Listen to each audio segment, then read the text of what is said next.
seruan ilahi Rabbi, samina wa ata'na. Assalamualaikum warahmatullahi wabarakatuh. Bismillahirrahmanirrahim. Alhamdulillahirabbil alamin. Shalatu wassalamu ala asyrafil anbiya'i wal mursalin. Nabiyika wa rasulika wa nabiyika Muhammadin wa ala alihi wa sahbihi ajma'in. Amma ba'du. Subhanallah wa bihamdihi wa bihamdihi wa ridha nafsihi wa zinata arsihi wa midada kalimatihi. Rabbi shrah li sadri wa yassir li amri wa hlul min lisani yafqahu qawli. Amma ba'du. Ibu-ibu dan bapak-bapak serta saudara kaum muslimin dan muslimat jemaah sholat maghrib Masjid Abiyatullah yang dirahmati Allah. Alhamdulillah kita sehat-sehat dan dapat melaksanakan salah satu sunnah salat berjamaah pada hari ini. Mudah-mudahan kita selalu diberikan kekuatan kesehatan oleh Allah sehingga dapat melaksanakan sunnah-sunnah yang lain. Amin ya rabbal alamin. Bapak Ibu sekalian, tadi malam gerhana bulan ya, dan sebagian dari kita insya Allah melaksanakan salah satu ajaran Rasulullah SAW, di mana kalau kita melihat gerhana bulan atau matahari, maka kita disunahkan untuk bertakbir, maksudnya sholat, di samping juga bersedekah. Karena kata Rasulullah, gerhana itu tidak terjadi karena lahirnya seseorang dan juga tidak terjadi karena meninggalnya seseorang, tetapi dia merupakan dua ayat dari ayat-ayat Allah. Nah, oleh karena itu mungkin pada kesempatan pada waktu ini ulun ingin menjelaskan naik ke gunung yang tinggi, melihat pemandangan yang indah, angkat buang HP-nya. Orang seperti ini sampai tawaf di Mekah ini. Tawaf. Ngeri itu kalau kita melihat di Masjidil Haram. Itu sudah menuhankan hati. Maka mungkin perlu kita memahami bagaimana pesona alam itu di era digital seperti sekarang. Pesona alam era digital sebenarnya tidak berubah, seharusnya tidak berubah. Alam tetap kita jadikan sebagai ayat-ayat Allah. Jadi kalau kita mempelajari Islam lebih dalam, kita akan ketemu penjelasan bahwa ayat-ayat Allah itu tidak hanya yang tertulis di dalam Al-Quran, tetapi juga yang terpampang di alam semesta. Yang tadi Nabi menyebut, inna syamsa wal qamara ayatani min ayatillah la yankhasifani limauti ahadin wala li hayatihi fa idza ra'aitumuha fafza'u ila shalah.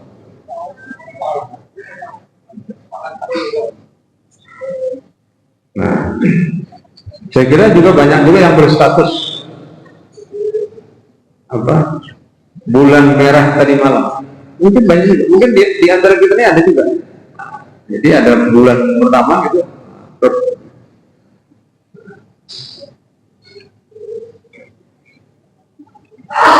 Memang status di dalam dunia digital, media sosial ini itu adalah gejala di mana setiap orang ingin menampilkan dirinya di dunia lain. Ada apa? Di khalayak ramai. Jadi ada kecenderungan manusia itu dia ingin diketahui.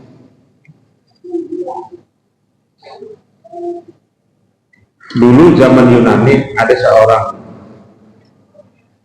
yang bernama Narsis. Ini anak-anak milenial tahu ini kisah Narsis.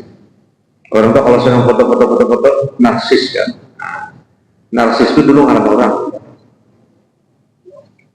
pada zaman Yunani, jauh sebelum Islam datang, jauh sebelum Nabi Muhammad lahir. Itu sudah ada peradaban di Yunani yang melahirkan para filsuf seperti Plato, yang paling terkenal itu Socrates, kemudian Aristoteles, Plato dan lain-lain. Tapi ada seseorang yang bernama Narsis. Ini orang itu. Orang ini hidupnya di dekat sungai. Dia setiap hari datang ke sungai. Dan pada saat udara cerah, langit biru, dia bisa bercermin di sungai. Waktu itu belum ditemukan banyak kaca cermin, belum ada cermin semuanya. Maka suatu ketika dia datang ke sungai, cermin kan, melihat muha. Nah, melihat muha seorang hati. Tapi pada kali yang lain, rupanya kalau rencakan kan, dia ingin menyentuh kembarannya di dalam air itu. Lalu ini terjun. Sakanya kan bisa kunyum, mati orang itu. Dikisah aja malah. Muncul katanya Allah. Kamu ya kan hendak dijambaknya umbayang itu di jambak bahasa Banjar. Umbayang orang Jawa ada paham umbayang. Jambak. Soalnya kalau bisa berkonyong, akhirnya mati. Maka terkenallah setelah itu setiap orang yang ingin tampil di mana-mana, menggila-gila dia, merubah status, disebut dengan narsis. Narsis ya. Nah itu cerita. Ternyata dalam studi psikologi memang ada kebutuhan manusia itu namanya aktualisasi diri. Sebenarnya ini tidak negatif selamanya, aktualisasi diri. Jadi aktualisasi diri itu artinya orang punya kebutuhan kejiwaan untuk menampakkan dirinya pada orang lain. Maka kemudian dalam Islam ada bahaya namanya riya. Jadi riya itu adalah sisi gelap atau sisi negatif dari narsis.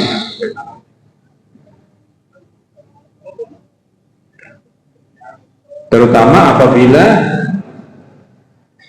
dia melakukan sesuatu yang bersifat ibadah, lalu motivasinya adalah supaya dilihat. Nah, itu sudah masuk dalam riya. Al-Quran menyebutnya itu salah satu dari ciri orang munafik.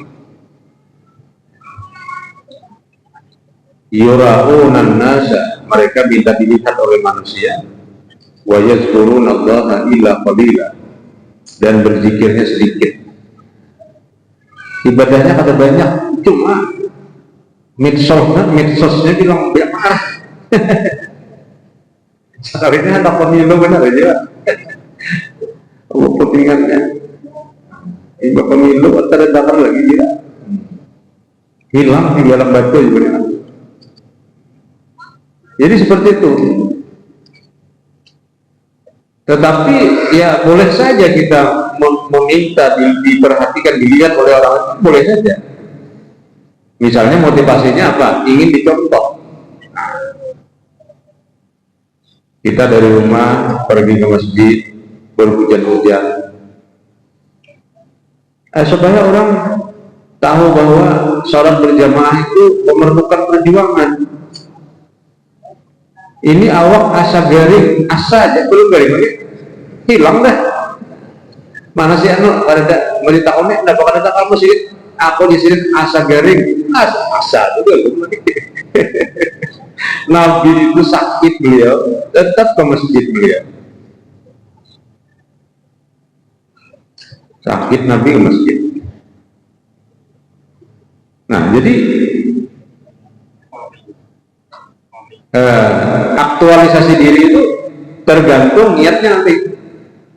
Kalau niatnya sudah terkait dengan motivasinya karena manusia, itu namanya riya. Lalu di dalam Al-Quran antara lain juga dikatakan dalam surah Al-Ma'un, ara'aital ladzi yukadzibu bid-din fadzalika alladzi yad'ul yatim wa la yahuddu 'ala ta'amil miskin wa wailul lil musallin alladzina hum an shalatihim sahun. Apalagi alladzina hum yura'una itu minta dikit wa yamna'una al-ma'ruf. Jadi orang yang dianggap pembohong dalam beragama itu yukadzibu bid-din, membohongi agama. Kalau membohongi agama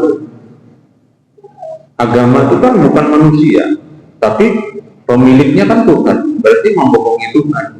Nah, jadi itu saya kira sebuah predikat atau sebuah sebutan yang sangat kejam, yang sangat keras, yang sangat tegas, bukan kejam, yang sangat tegas. Yukadzibu bid-din. Pertama, fadzalika alladzi yad'ul yatim, membiarkan orang yatim, tidak ada kepedulian. Nah, syukurlah di lembaga organisasi Muhammadiyah misalnya, soal anak yatim ini ditangani dengan sebaik-baiknya. Hampir setiap cabang ada panti. Cuma entah siapa yang mengalami panti ya. Panti itu kan mungkin kayak rumah yang ada menarik gitu. Maka Zairul Azhar ingin mengubah ini. Dia bikin istana, tapi terlalu haram pulang istana. Caranya ada istilahnya di tangan-tangan. Menyebutnya baik jadi anak yatim calon kita nih kalau masuk istana. Tapi ketika di panti tidak ada jalan umumnya juga. Panti ini kan di panti jombo, panti pijat, panti apa lagi? Panti janda ada juga. Iya. Tapi ini istilahnya banget ya kata bapak ini. Kalau istilah ini kan tergantung kita menjelaskan. Nah, Zairul Azhar membuat istana, memang mewah.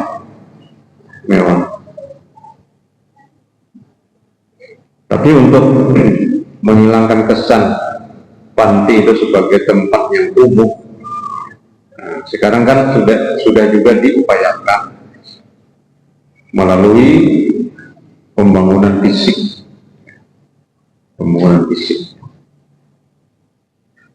Jadi artinya ruangannya bersih, tempat tidurnya bagus. Akhirnya juga orang-orang yang berhak untuk dimasukkan itu benar-benar bisa betah tinggal di sana. Yang kedua, wala yahuddu ala ta'amil miskin, tidak terdorong atau tidak mendorong untuk memberi makan orang-orang miskin. Jadi orang miskin punya hak kepada orang kaya. Orang kaya lah saya kira yang kedua ini orang kaya. Jadi wala yahuddu ala ta'amil miskin, ini tujuannya kepada orang kaya. Padahal kalau dia beroleh wala yahuddu ala ta'amil miskin, fawailun lil musallin, celakalah orang-orang yang salat, allazina hum an salatihim sahun, yang salatnya lalai. Lalai di sini ada tiga maknanya. Lalai dalam pengertian melambatkan pada saat tidak ada pekerjaan yang menghalanginya. Yang Yang kedua, lalai dalam pengertian tidak khusyuk, tidak tenang, lalai dalam mengingat Allah, salatnya digawe tapi tidak ingat kepada Allah. Yang ketiga, lalai dalam pengertian tidak melaksanakan. Ya, itu lalai.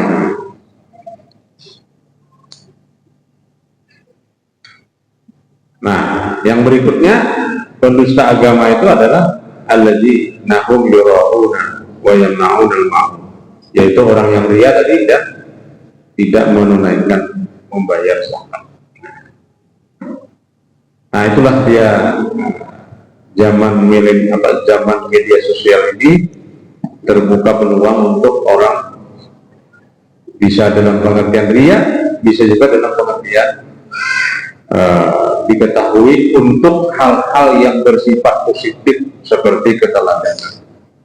Tapi saya perhatikan di status-status pengguna media sosial, yaitu mungkin lebih banyak ria daripada sekedar untuk memberikan contoh keteladanan. Nah, Bapak Ibu sekalian, jadi itulah cerita narsis itu. Maka kemudian dia menjadi simbol dari orang-orang yang gila pamer ini, gila pamer dalam hidupnya.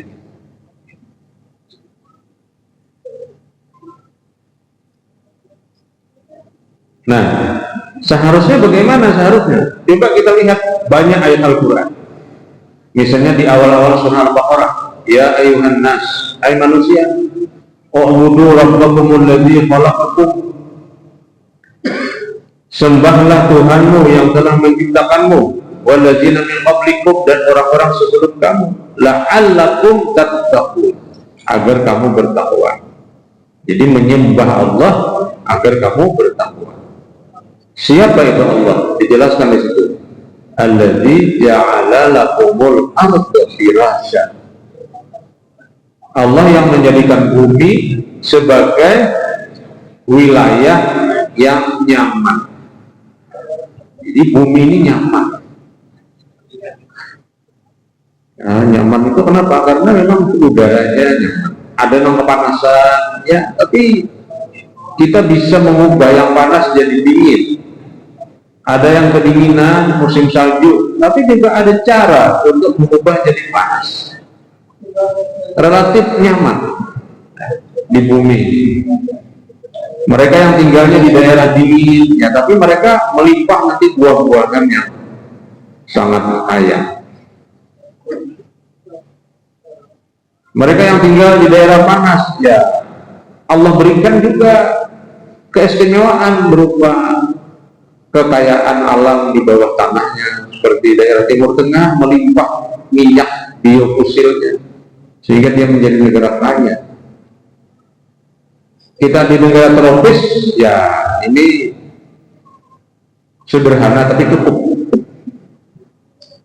Mungkin minyak kita tidak terlalu melimpah, tetapi yang di atas tanah melimpah juga. Jadi artinya firas, asal maknanya firas itu hamparan untuk tidur. Tilap, firas itu tilap bahasa kitanya. Wasama abina, dan Allah menjadikan langit sebagai atap. Apa maksudnya? Maksudnya di atas bumi ini ada lapisan yang bisa menghanguskan benda-benda yang jatuh dari planet lain menuju bumi. Hangus, terbakar. Kalau seandainya tidak ada lapisan itu, maka mungkin sering rumah kita keguguran benda-benda berat dan kita bisa mati. Tapi Allah bikin ada lapisan. Setiap benda yang melewati itu terbakar. Untuk melihatnya bisa dilihat di malam hari pada saat udara cerah. Kita menyebutnya meteor. Orang kampung menyebutnya tahi bintang. Bintang berhiraan bertahi. Tahi bintang. Kalau Bapak rajin menonton YouTube roket, roket yang diterbangkan ke luar angkasa pada ketinggian kira-kira 400 km lebih.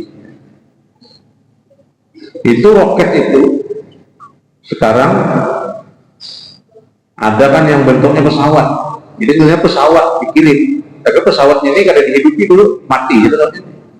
Didorong oleh roket dulu.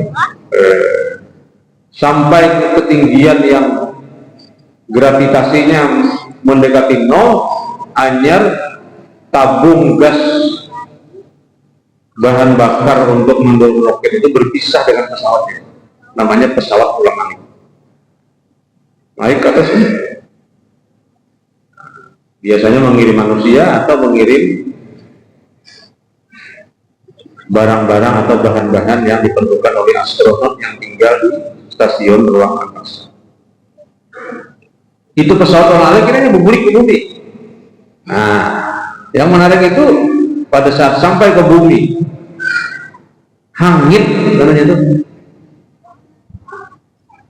Bagian luarnya itu hangus, tapi sudah ada teknologi yang menahan hangus itu, yaitu teknologi yang kira-kira mirip proslen seperti itu.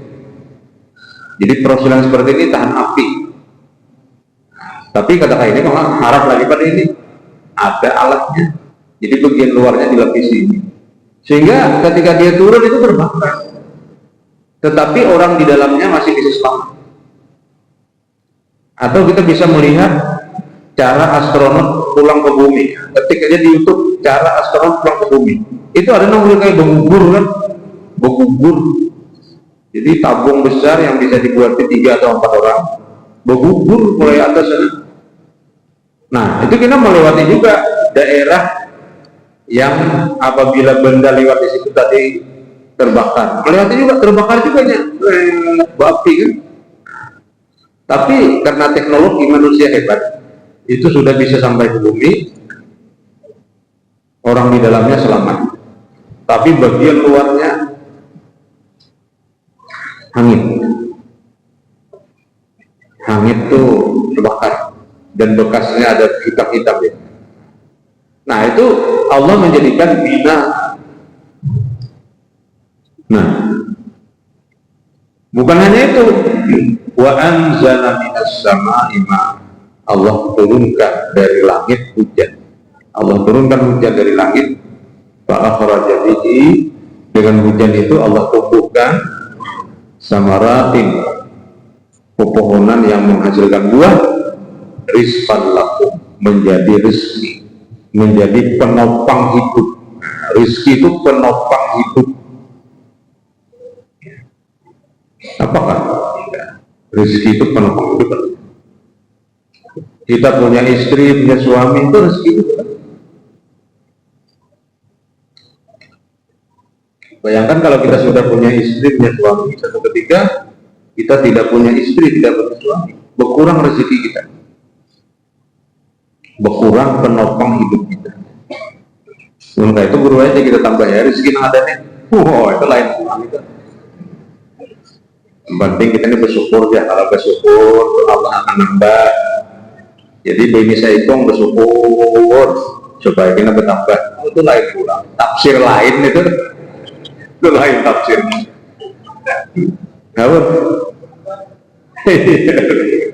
Itu lain pula. Nah, jadi rizqan lakum. Lalu ujung dari ayat itu, bala taj'alu lillahi andada. Maka jangan kau jadikan selain Allah itu Tuhan, jangan. Tuhanmu hanya Allah saja. Wala taj'alu lillahi andada wa antum ta'lamun. Sedangkan engkau mengetahui bahwa tidak ada Allah, tidak ada Tuhan kecuali Allah. Tidak ada ilah kecuali Allah, tidak ada Tuhan yang benar kecuali Allah.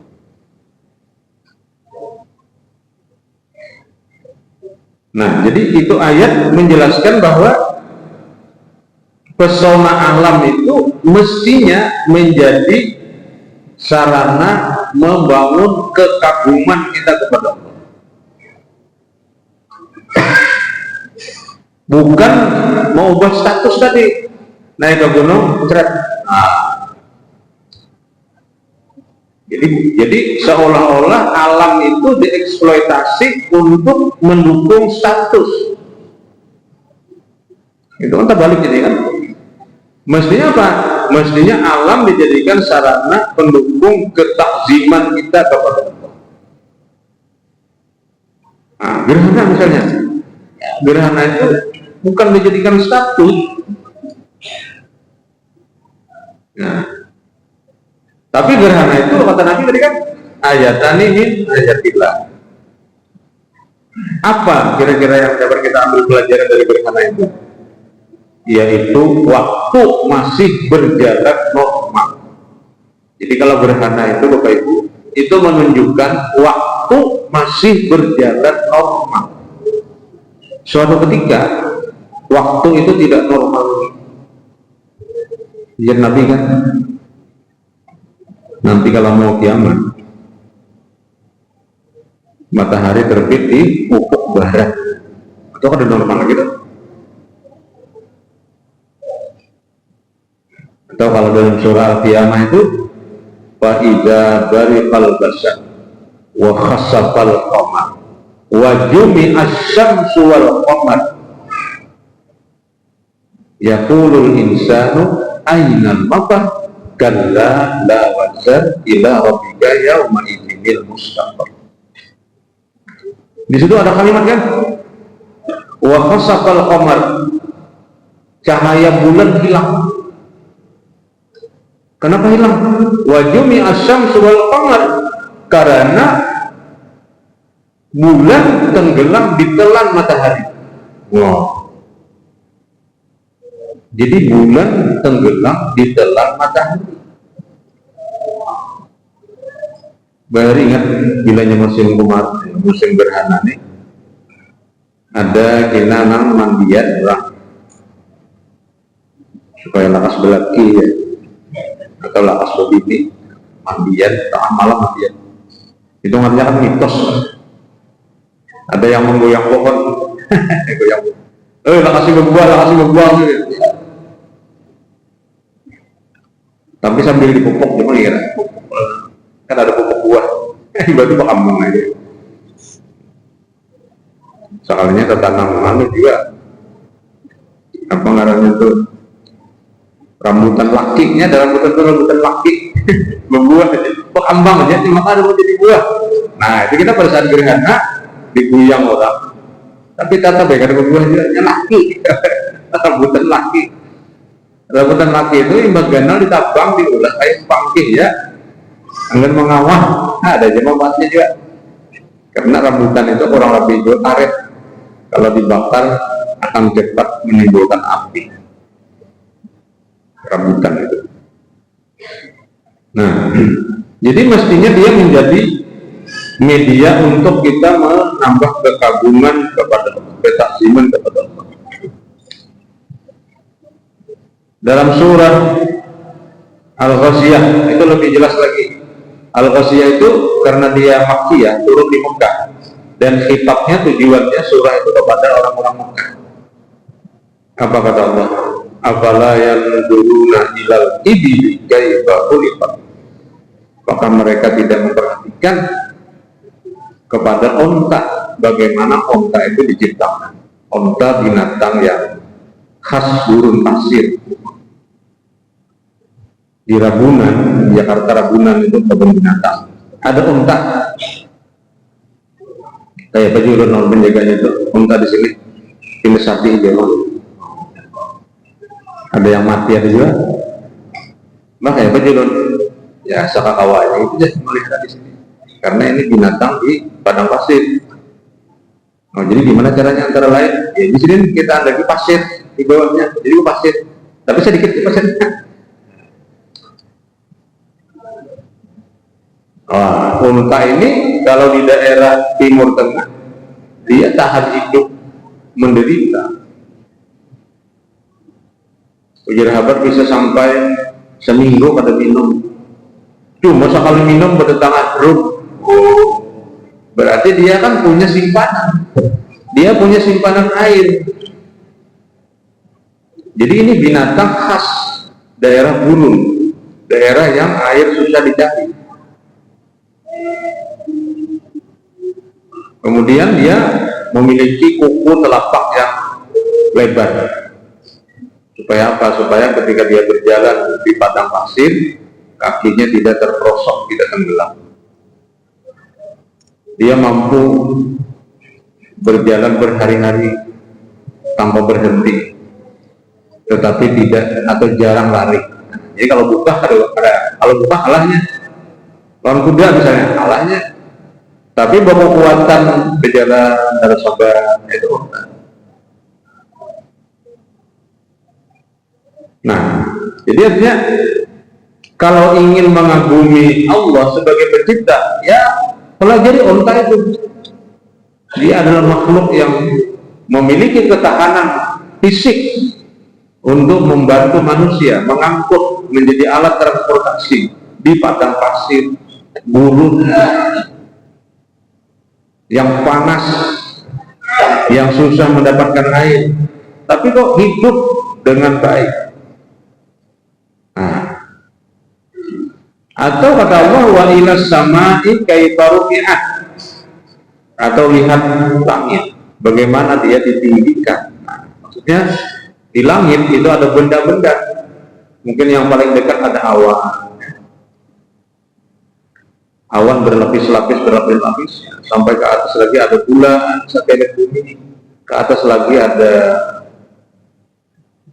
apa namanya ya, ada Venus, ada Uranus, ada Saturnus, ada Pluto, ada matahari, ada galaksi, ada Bima Sakti. Ini kalau malam cerah dan bukan pada saat bulan bercahaya. Anggaplah misalnya hidup sehari sampai hidup 7 hari itu umumnya bulan kan cepat tenggelam.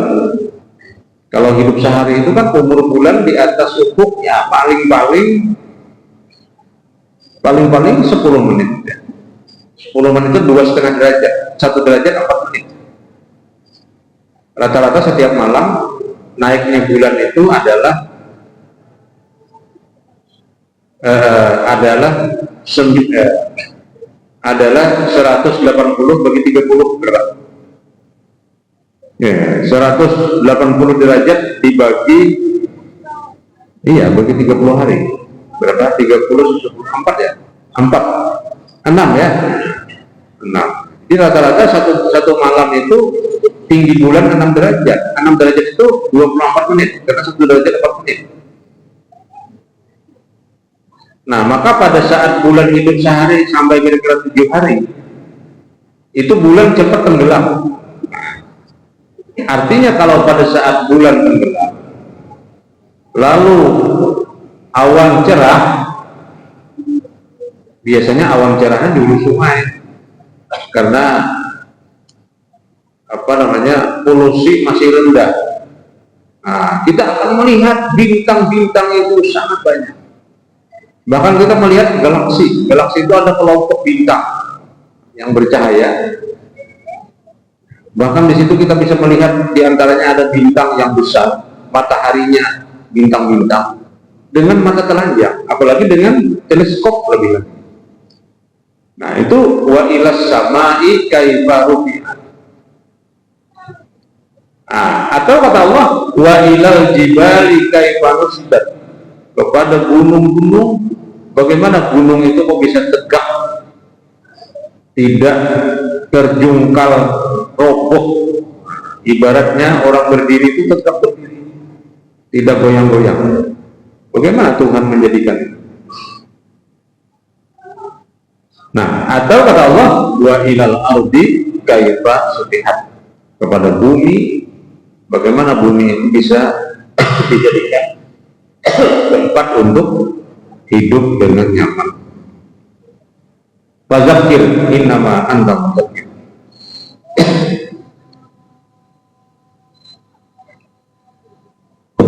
Maka Allah kemudian mengingatkan, fadzakir, berikan peringatan ini hai Muhammad kepada umatnya, kepada umatmu terutama yang ada di Mekah. Tapi innama anta mudzakir. Memang tugas engkau itu Muhammad hanya mengingatkan, bukan memaksakan agama. Diingatkan itu. Lasta alaihim bimusaitir. Engkau tidak punya hak untuk memaksa.